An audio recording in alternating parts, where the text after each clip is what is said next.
Hello students, welcome to my channel physics with Vishal sir. आज के class में आप लोगों के सामने और एक सैम्पल पेपर लेके आया हूँ क्लास 12 फिज़िक्स टर्म 2 एग्जामिनेशन के लिए।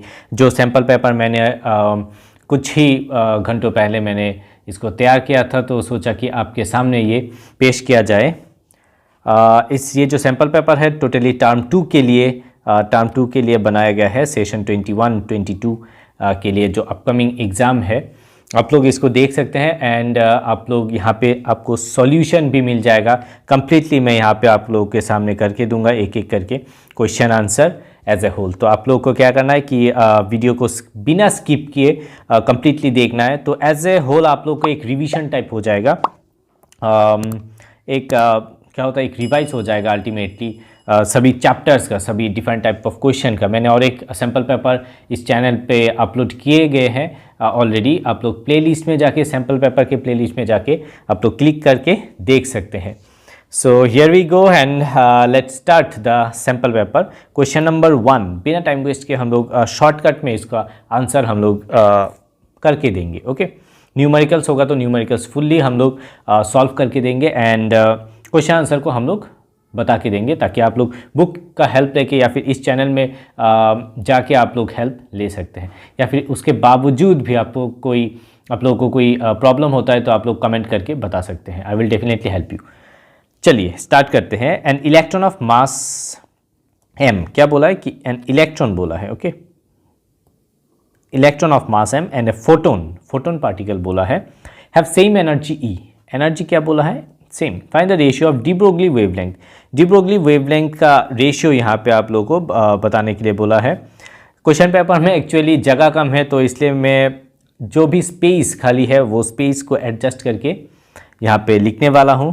तो होपफुली आप लोगों को समझ में आएंगे। तो यहाँ पे इलेक्ट्रॉन एनर्जी सेम है। इन केस ऑफ इलेक्ट्रॉन हम लोग क्या लिख सकते हैं?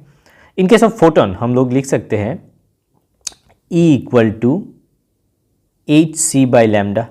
so in case of lambda p photon के लिए hc divided by E। Okay, ये एक इक्वेशन हो जाएगा। ये हो गया किसके लिए? फोटोन के लिए। अभी इलेक्ट्रॉन के लिए क्या हो जाएगा? हम लोग को पता है कि क्या पता है इलेक्ट्रॉन के लिए एनर्जी किस तरीके से हम लोग निकालते हैं। इलेक्ट्रॉन के लिए एनर्जी हम लोग निकालते हैं P is equal to root over twice ME। ठीक है, P मतलब H बाई क्या होता है? Lambda, de Broglie wavelength. ठीक है, तो यहीं से एक्चुअली डी ब्रोगली वेवलेंथ आएगा। तो in case of E, so lambda E हो जाएगा H by root over twice ME। सो अगर हम लोग इन दोनों का रेशियो लेते हैं, ओके, इलेक्ट्रॉन बाय इलेक्ट्रॉन, तो lambda E by lambda P अगर हम लोग लेते हैं तो H by root over twice ME divided by HC bye E। Okay, so H cancel out, it will comes out C root over twice ME और ऊपर E चला जाएगा, यानी कि इसको हम लोग लिख सकते हैं root over 1/c into root over ऊपर E बाई ट्वाइस M। ठीक है, ये बन जाएगा हम लोग का आंसर। तो इसको थोड़ा एडजस्ट करके देखिएगा, क्योंकि स्पेस पहले ही बोल चुके हैं कि स्पेस इसमें थोड़ा कम है इस क्वेश्चन पेपर में, तो हम लोग इसको एडजस्ट करेंगे अच्छी तरीके से। Next question, optical density of turpentine is higher than that of water. हम लोग को पता है वाइल इस मास डेंसिटी इज लोअर। यहाँ पे मास डेंसिटी का कोई खास काम नहीं है। Figure shows layer of turpentine. यहाँ पे जो फिगर आप लोग देख सकते हैं, for which one of the four is incident on turpentine the path shown is correct. यहाँ पे कौन सा पाथ करेक्ट दिया गया है? तो बोला है कि ऑप्टिकल डेंसिटी जो है टर्पेंटाइन का हायर है दैट ऑफ वाटर। तो टर्पेंटाइन का यहाँ पे हायर है वाटर से, यानी कि ये ऑप्टिकली डेंसर हो जाएगा। अभी एयर के रेस्पेक्ट पे टर्पेंटाइन डेंसर है तो टूवर्ड द नॉर्मल बेंड होगा। उसके बाद रेयरर में जाएगा, वाटर रेयरर है तो ये अवे फ्रॉम द नॉर्मल। तो आप लोग देख सकते हैं ये वाला जो है 2, ठीक है, इस तरीके से गया। सो आंसर हो जाएगा ऑप्शन 2 नंबर इज। ठीक है, explain the term depletion layer. हम लोग को पता है depletion layer and potential barrier क्या है। Depletion layer P N junction के बीच इस तरीके से बनता है, इस तरीके से, जहाँ पे पी एन जंक्शन के बीच यहाँ पे नेगेटिव साइन रहता है और यहाँ पे प्लस, यानी कि इमोबाइल आयोन्स रहता है, ठीक है। उसको हम लोग डिप्लीशन लेयर बोलते हैं। पोटेंशियल बैरियर मतलब ये जो पोटेंशियल यहाँ पे पोटेंशियल बैरियर जो बना है इसका एक पोटेंशियल रहता है, ठीक है। वो पोटेंशियल अटेंड करने के बाद इलेक्ट्रॉन या फिर होल्स मूव करता है, बैरियर को क्रॉस करता है, ठीक है। तो ये है पोटेंशियल बैरियर, सिंपल है। How are the width of depletion layer, width of depletion layer and the value of potential barrier affected in case of forward bias। Forward bias में क्या होता है, फॉरवर्ड बायस में दोनों डिक्रीज करते हैं, ठीक है, डिक्रीजेस, पोटेंशियल भी डिक्रीज करता है और विड्थ भी डिक्रीज करता है, ओके फाइन। यहाँ पे एक सर्किट दिया गया है, अच्छा यहाँ पे क्वेश्चन में बोला गया है कि forward resistance of 30 ohm each diode का, ठीक है, इनफाइनाइट होगा रिवर्स बायस में, यानी कि रिवर्स रेजिस्टेंस जो है, यानी कि रिवर्स बायस में जो डायोड लगा हुआ है उससे करंट पास नहीं होगा। तो ये वाला जो है ये रिवर्स बायस में है, तो ये इससे करंट पास नहीं होगा, फाइन। तो अगर इससे करंट पास नहीं होता है तो करंट इस तरीके से यहाँ से जाके ये जाएगा इस तरीके से, तो यानी कि ऊपर का जो पोर्शन है ये हम लोग को नहीं चाहिए। तो ये तीनों क्या है, इसका रेजिस्टेंस दिया गया है 30, ओके, इसका 30 ओम है। सो 30 ओम होने से तीनों प्लस करेंगे तो टोटल रेजिस्टेंस हो जाएगा 150 ओम, ओके। सो यहाँ से हम लोग I निकाल सकते हैं, V बाई आर, V कितना है 3 डिवाइडेड बाई 150 यानी कि 1/50 एम्पियर, ठीक है। सो करंट निकल गया इतना, so V is equal to IR, potential निकालने के लिए voltage drop across 50 ohm, so I कितना है 1/50 इंटू 50 यानी कि 1 वोल्ट, ये है आंसर, ठीक है। वेरी सिंपल, यहाँ पे सिर्फ इतना ही दिमाग लगाना है कि रिवर्स बायस पे आप लोगों को जानना होगा कि करंट पास नहीं होते हैं, ओके। चलिए, using Bohr's second postulate, question number 4, second postulate of quantization, orbital angular momentum shows the circumference of electron in nth orbit state in hydrogen atom is n times, क्या बोला है n times जी Broglie wavelength का होगा, circumference n times। तो actually क्या होता है अगर हम लोग यहाँ पे सॉल्यूशन करते हैं, ओके। सो हम लोग को पता है mvr is equal to nh by 2 use करने के लिए बोला है using Bohr's second postulate, okay. So ये हम लोग को पता है। सो अगर ये है इसको हम लोग R is equal to NH by 2 भी लिख सकते हैं। सो H बाई एम क्या होता है, this is lambda, so N lambda by 2 तो हम लोग यहाँ पे देख सकते हैं कि R proportional to N times lambda, ठीक है। This is the ultimate.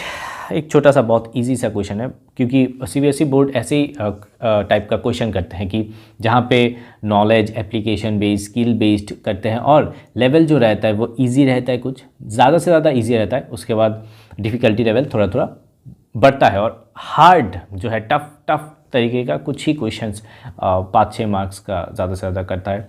But ये ऐसा नहीं है कि ज़्यादा टाइम लग गया, बहुत टफ है, उस लेवल का क्वेश्चन करते ही नहीं है, स्टेप मार्किंग होता है। सो 35 आउट ऑफ 30 मिलना बहुत ही ईजी हो जाता है, ओके।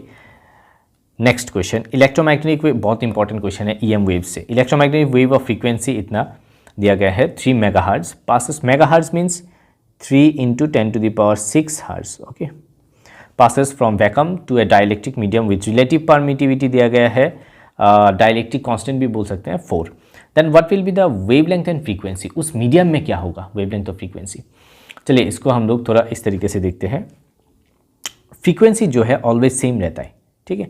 ये जो फ्रीक्वेंसी है, फ्रीक्वेंसी सेम रहेगा, क्योंकि फ्रीक्वेंसी एक फंडामेंटल प्रॉपर्टी है, वो कभी चेंज नहीं होता है, ओके।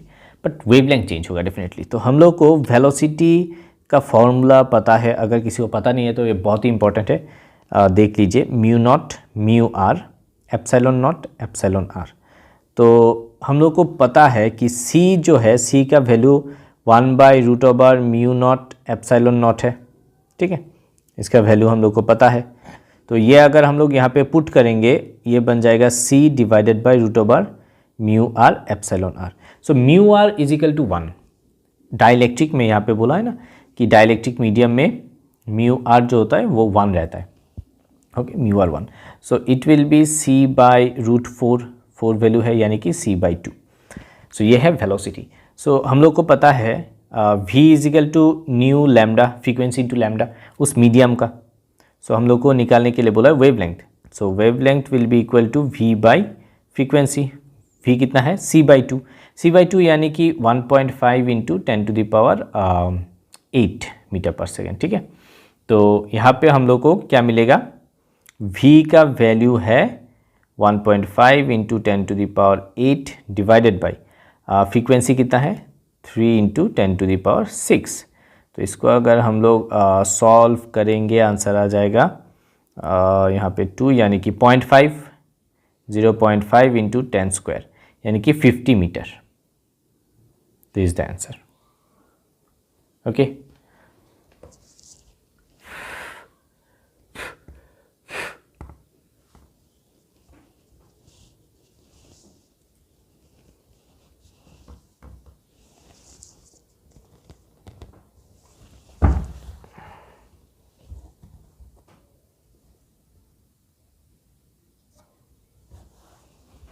ओके, नेक्स्ट क्वेश्चन की तरफ चलते हैं। नंबर 6 बहुत ही इंपॉर्टेंट एक क्वेश्चन है यहाँ पे। क्वेश्चन नंबर 6 ये एक्चुअली ये जो क्वेश्चन है ये एनसीईआरटी टेक्स्ट बुक का ही क्वेश्चन है। लास्ट वाला जो क्वेश्चन है रे ऑप्टिक्स चैप्टर का लास्ट क्वेश्चन है, फिर भी मैं यहाँ पे समझा के देता हूँ आप लोग को। Asymmetric by convex lens of radius of curvature R made of glass of refractive index 1.5। ये जो है ये ग्लास का बना हुआ है, उसका रिफ्रैक्टिव इंडेक्स 1.5 है बस। Is placed on a layer of liquid. क्या है? Layer of liquid placed on the top of a plane mirror. यहाँ पे कुछ लिक्विड दिया गया है, ठीक है, layer of liquid, fine. Plane mirror showing figure. An optical needle, needle ये है needle, with its tip on the principal axis of the lens is moved along the axis unless और until real inverted image coincide with the needle itself. उसका image और वो जो object है वो इस तरीके से कोइंसाइड होगा, फाइन। अच्छा, the distance of the needle from the lens is measure to be X. Distance जो है distance of needle from the lens यानी कि ये जो डिस्टेंस दिया है वो x है, fine. obtain the expression on removing the liquid layer and repeating the experiment। Same अभी लेयर को हम लोग ये वाला जो लेयर है इस लेयर को रिमूव कर दिया, इस लेयर को रिमूव कर दिया। अभी करने के बाद ये पोजीशन चेंज हो जाएगा, तब आ जाएगा y। Okay, obtain the expression for refractive index। Refractive index बताने के लिए बोला है in terms of x and y। Very good question, top class question है ये, ठीक है। इसका आंसर हम लोग यहाँ पे करके देते हैं लास्ट वाला पोर्शन पे, ठीक है। नंबर 6 देखिए, यहाँ पे थोड़ा जगह खाली है तो हम लोग इसका फ़ायदा उठाते हैं। सो फर्स्ट ऑफ ऑल हम लोग क्या लिखेंगे, देखिए, equi focal length. Okay, equi focal length of convex lens. Equi convex lens यानी कि convex lens and water lens, ठीक है। उसका f इजिकल टू एक्स पकड़ लेते हैं क्योंकि x दिया गया था। उसके बाद focal length of convex lens, ठीक है, f1 इजिकल टू y, ठीक है। तो focal length of water lens, जो वाटर लेंस है, वाटर लेंस इसको हम लोग निकालेंगे। ओके, किस तरीके से निकालेंगे इसको? हम लोग निकालेंगे 1/f is equal to 1/f1 plus 1/f2, हम लोग को पता है। सो 1/f2 क्या है? 1/f माइनस 1/f1 यानी कि 1/x माइनस 1/y, ठीक है। ओके, सो यहाँ पे आ जाएगा y minus X by X Y, fine. Okay, so f2 कितना आ जाएगा? f2 will be X Y by Y minus X. ये इतना हम लोग को निकालना आ गया है, बहुत अच्छी तरीके से, इजी तरीके से। फाइन, अभी हम लोग क्या करेंगे प्लेनो कॉन्वेक्स लेंस के लिए, यानी प्लेनो कॉन्वेक्स क्योंकि वो मीडियम जो है वो उसको हटा दिया गया है, तो मीडियम को अगर हटाएंगे तो हम लोग लिखेंगे for plano convex lens.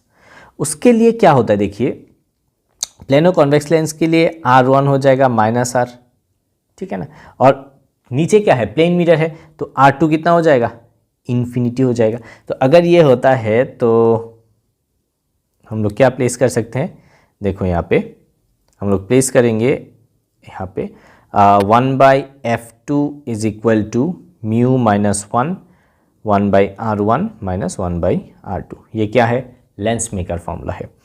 So 1/f2 का वैल्यू कितना था, 1/f2 उल्टा रेसिप्रोकल करना होगा, यानी कि y - x/xy, ठीक है, येलो वाला पोर्शन से म्यू -1 1/-r -1/इन्फिनिटी। सो यहाँ से अगर हम लोग इसको सॉल्व करेंगे और म्यू का वैल्यू निकालेंगे, निकल के आ जाएगा 1 + x - y, उल्टा हो जाएगा माइनस साइन के कारण xy × r। This will be the ultimate value, ठीक है, ये जो वैल्यू निकल के आया फाइनल वैल्यू है। सो ये जो क्वेश्चन है बहुत ही इंपॉर्टेंट है इस बार के एग्ज़ाम के लिए। आ सकते हैं, नहीं भी आ सकते हैं, बट टाइप जानना बहुत ज़रूरी है। इस टाइप को करके आप लोग जो है और भी दूसरे तरीके का न्यूमेरिकल सॉल्व कर सकते हैं, इसलिए मैं ये न्यूमेरिकल स्पेशली यहाँ पे करके दिया हूँ। नंबर 6 हो गया। Number 7, right the characteristics features of photo electric effect which cannot be explain on the basis of wave theory. Very good, बहुत ईजी क्वेश्चन है।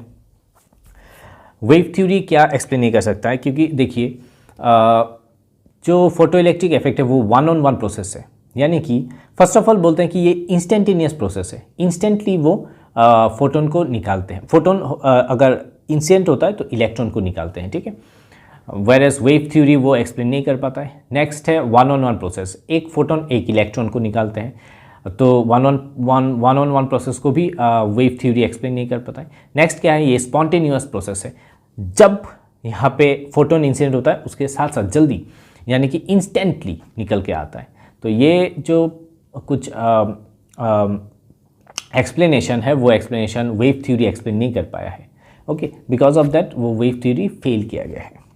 तो ये आप लोग को लिखना है। यहाँ पे और एक क्वेश्चन दिया गया है, question number 7, when the light of frequency two nu, ये है फ्रीक्वेंसी, थ्रेशोल्ड फ्रीक्वेंसी का, बहुत सिंपल है, सिंपल करके दिया है, okay, two nu naught is incident on a metal plate, the maximum velocity is v1, okay, क्योंकि फॉर्मूला में मैक्सिमम वेलोसिटी का यूज़ होता है।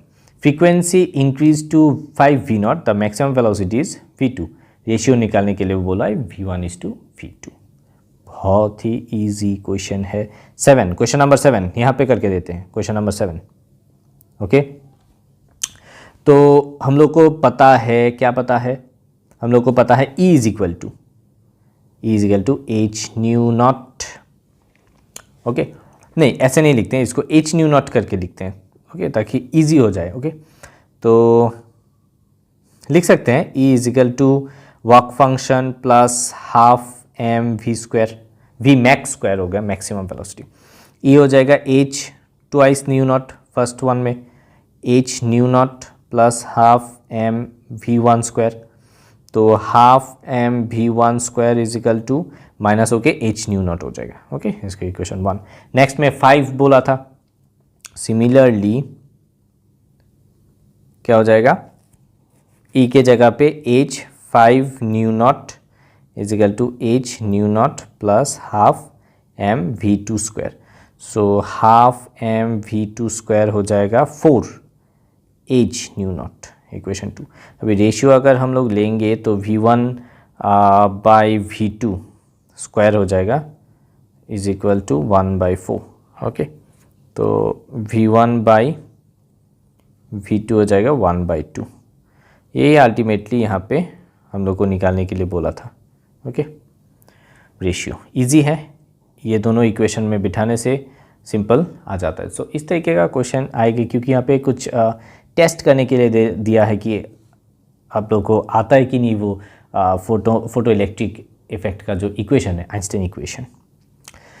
Draw a level diagram to show the formation of final image by compound microscope. Very important, compound microscope इस बार least distance of distinct vision आ सकते हैं, ठीक है। मैं ये न्यूमेरिकल वाला पार्ट करके देता हूँ, क्योंकि जो ए का क्वेश्चन है आप लोग को कोई भी बुक्स में आप लोग को देखने को मिल जाएगा।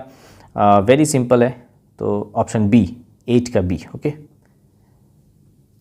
8 का बी। अरे मैंने तो क्वेश्चन ही नहीं पढ़ा, तो क्वेश्चन पहले पढ़ लेता हूँ। The total magnification produced by compound microscope. यहाँ पे जो क्वेश्चन दिया है उसको आप लोगों को इसलिए दिया गया है, जो फॉर्मूला है उसको टेस्ट करने के लिए, ठीक है। मैग्नीफिकेशन कितना है produced by compound microscope is 20, fine. The magnification produced by eyepiece is 5, eyepiece 5।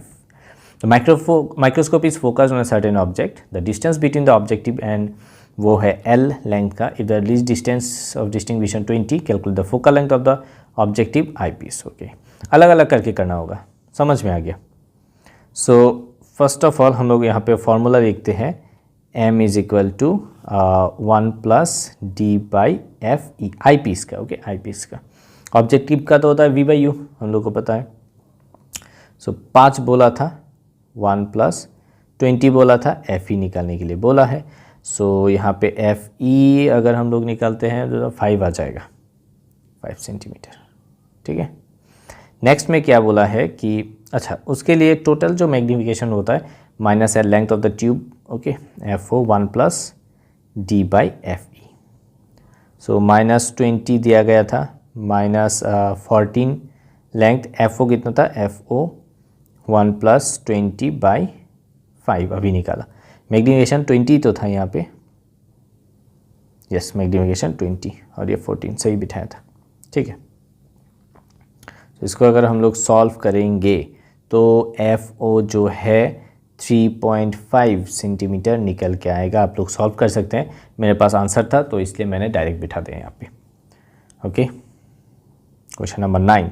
जल्द से जल्द इसको ख़त्म करने की कोशिश करते हैं, क्योंकि ज़्यादा लंबा हो जाने से क्या होता है, आप लोगों को प्रॉब्लम होता है, आप लोगों को लेट हो जाएगा बाकी के बड़ा जो है वो पार्ट का ख़त्म करने के लिए। सो जल्द से जल्द इसको ख़त्म करते हैं। Question number 9, Geiger-Martin experiment, calculate the distance of closest approach to the nucleus of Z equal to 80 when alpha particle of 8 MeV energy gap impinges on it before it comes momentary to rest. Reverse its direction. How will be the distance of closest approach affected when kinetic energy alpha particle is doubled? क्या होगा?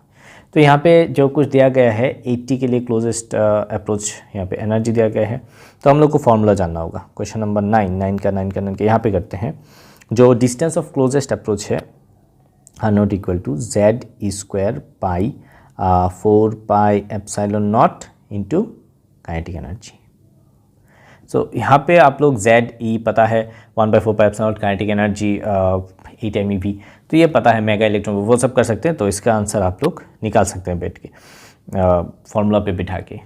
तो distance किस तरीके से change होगा, देखिए are naught जो है inversely proportional to kinetic energy, तो काइनेटिक एनर्जी क्या हो जाएगा, डबल किया है यहाँ पे, so it will be R naught हो जाएगा हाफ।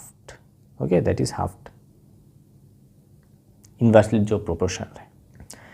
यहाँ पे दिया गया है question number 10। Question number 10 figure shows that modified Young's double slit experiment, ये है right the condition of constructive interference obtain the expression of fringe width. ये ऑलरेडी आप लोग बुक से देख सकते हैं, क्योंकि ये सिंपल सा डिराइवेशन है। इस तरीके का कुछ डिराइवेशन आएंगे ज़रूर डेफिनेटली, जो बहुत ही इजी पार्ट है एक्चुअली। ओके, नेक्स्ट ये नेक्स्ट वाला जो क्वेश्चन है ये भी बहुत इजी है। सिंगल स्लिट एक्सपेरिमेंट में क्या बोला है कि how does the angular width of central maximum very, ये ऑलरेडी मैंने डिस्कस कर चुका है बहुत बार, पहले जो सैम्पल पेपर है उसमें भी इस तरीके का क्वेश्चन था। Aperture of slit increase, distance between slit decrease, वो लैम्डा डी वेरी, वो सब इजी है। Deflection pattern, interference pattern of experiment, difference क्या है, ठीक है। डिफ्लेक्शन इंटरफेरेंस में इंटेंसिटी का डिफरेंस, इंटेंसिटी बहुत कम होता जाता है डिफ्लेक्शन पे, इंटरफेरेंस पे सेम रहता है, विड्थ सेम रहता है, और डिफ्लेक्शन पे सेंट्रल विड्थ डबल रहता है। तो इसी का बहुत सारा यहाँ पे है, तो बहुत ही ईजी क्वेश्चन है, आप लोग कर सकते हैं। क्वेश्चन नंबर 11 ये मैं करके देता हूँ थोड़ा बहुत। उसके बाद केस स्टडी। तो पहले केस स्टडी कर लूँ, उसके बाद, क्योंकि केस स्टडी ईजी है, ये वाला पार्ट पढ़ सकते हैं आप लोग, तो बिना पढ़े भी ये सॉल्व हो जाता है। ये पहले कर लेता हूँ। इंसुलेटर एनर्जी बैंड गैप बहुत ईजी है, less than, oh no no no no, insulator band gap बोला है, ये ग्रेटर देन क्या होगा, 3 MeV होगा। ये वाला नहीं हुआ, ये हो जाएगा, okay, it will be greater than 3 MeV। 3 electron volt. Semiconductor separation between conduction and valence band, semiconductor में ऑलमोस्ट 1 इलेक्ट्रॉन वोल्ट के करीब आता है, 0.7 0.3 1 इलेक्ट्रॉन वोल्ट ऑर्डर पे। Based on band theory insulator forbidden gap smallest किस में होता है, smallest forbidden gap in case of conductor, क्योंकि ये ओवरलैप होता है, ठीक है। Carbon silicon germanium has 4 valence electron each. Room temperature most appropriate क्या होगा, मोस्ट अप्रोप्रिएट होगा number of electron conduction significant only in silicon and germanium, but carbon में नहीं होता है, तो ये हो जाएगा अप्रोप्रिएट ऑप्शन डे, ठीक है। सिलिकॉन जर्मेनियम, इसी कारण इससे हम लोग क्या करते हैं, सेमीकंडक्टर बनाते हैं। वायरस कार्बन तो सभी जगह पे प्रेजेंट है, तो वहाँ पे थोड़ी ना उतना करंट फ्लो होता है, वो सब होता है, नहीं होता है कार्बन से, because of its smaller size. Solid have highest energy level partially filled with electron, पता है बहुत ईजी है, इसका आंसर हो जाएगा कंडक्टर, पार्शियली फिल्ड, ओके, बहुत ही सिंपल सा है। आप लोगों को फिर से बताता हूँ कि फर्स्ट का जो एग्ज़ाम में 20 मिनट है, वो 20 मिनट को आप लोगों को यूटिलाइज़ करना है, ठीक है। उस 20 मिनट में आप लोग सेक्शन सी में जाके सॉल्व कर सकते हैं। न्यूमेरिकल्स होगा तो आप लोग पेंसिल लेके जाके उसको सॉल्व कर सकते हैं, वो एक ट्रिक है, उस ट्रिक को आप लोग यूज़ कीजिए, ठीक है। बाकी बहुत सारा टाइम आप लोग का सेव हो जाएगा। चलिए, तो फिर हम लोग इस क्वेश्चन पे चलते हैं। ये क्वेश्चन बहुत ही इंपॉर्टेंट है और थोड़ा डिफरेंट टाइप का है।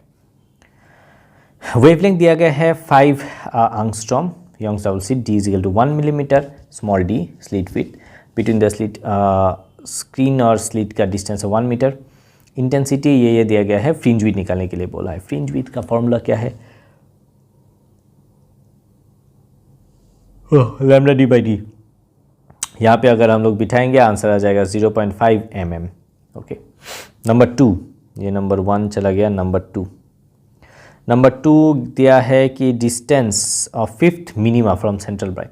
5th मिनिमा फॉर्मूला चाहिए, y is equal to 2n minus 1 lambda D by A, okay. So इस पे अगर आप लोग बिठाएंगे, क्या बिठाएंगे, n इज इक्वल टू 5 बिठाएंगे, सो y निकल के आ जाएगा 2.25 मिलीमीटर। मैं ऑलरेडी किया हुआ हूँ, तो आप लोग थोड़ा चेक कर लीजिए बिठा के, वेरी इजी है।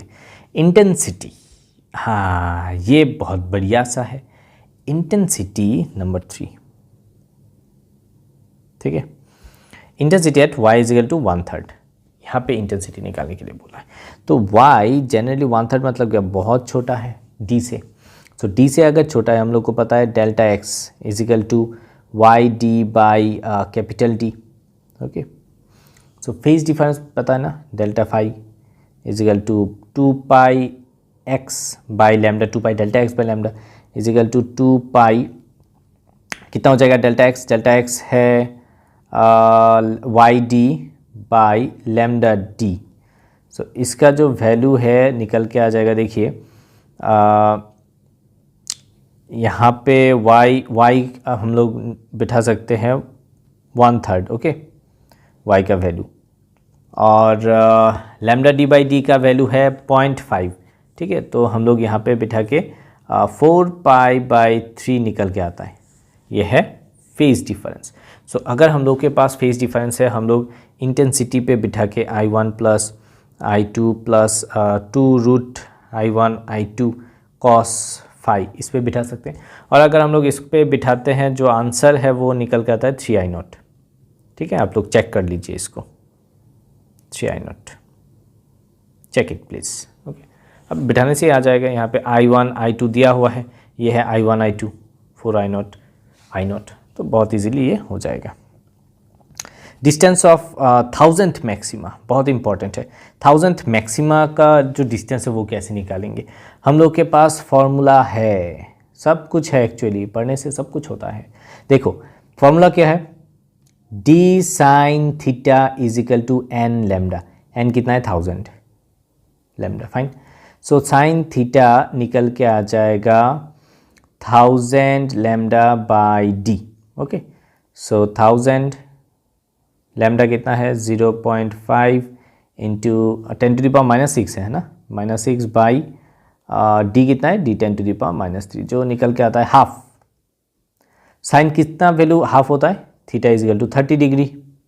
ओके, सो हम लोग को अभी पता है, देखो कितना इंटरेस्टिंग है, y is equal to D ten theta, D का वैल्यू है 1 metre, so only ten theta 1030 आ जाता है 1/√3 मीटर। वेरी वेरी सिंपल, ये है आंसर। सो आज हम लोगों ने क्या किया, हम लोगों ने सैम्पल पेपर CBSE बोर्ड में जिस तरीके का आते हैं, एक बढ़िया सा सैम्पल पेपर, ठीक है, इम्पॉर्टेंट सैम्पल पेपर हम लोग बोल सकते हैं, ये हम लोगों ने सॉल्व करके दिखाया है completely with in half an hour. आप लोग अगर लिखेंगे तो और भी 1 घंटा ज़्यादा लगेगा, 1.5 घंटा में ख़त्म एग्ज़ाम, ठीक है। 2 घंटा है आप लोगों के पास, 2 आवर्स है, you have 2 hours, so you can complete within 1.5 hour very easily. अगर आप लोग टेक्निकली थोड़ा चाहते हैं, अगर फर्स्ट का जो 20 मिनट है वो अगर आप लोग यूज़ करते हैं तो आप लोग आपका पेपर 90 मिनट में ख़त्म हो जाएगा। ये है थोड़ा ट्रिक, और ये थोड़ा आप लोग को यूज़ करना है बोर्ड एग्ज़ाम में, ठीक है, अच्छे मार्क्स लाने के लिए। पेंसिल यूज़ कीजिए, छोटा छोटा करके लिख लीजिए, टिक मार्क कर लीजिए, MCQ जो लास्ट में आता है सेक्शन सी वाला पोर्शन। तो आई होप आप लोगों को थोड़ा टेक्निक भी आप लोगों को पता चल गया है, थोड़ा बता पाया हूँ मैं। और ये जो पेपर है बहुत ही इंपॉर्टेंट है, इंपॉर्टेंट मुझे लगा, मैंने बहुत सारा क्वेश्चन यहाँ पे अप्लाई किया, दिया डिफरेंट प्रीवियस ईयर क्वेश्चन को लेके, और भी नया टेक्निक तरीके का क्वेश्चन को लेके। सो होपफुली आप लोगों को अच्छा लगा होगा और बेनिफिट होगा ये इस पेपर से, ये है बहुत इंपॉर्टेंट, ठीक है। So thank you very much and all the very best for your exam. Thank you.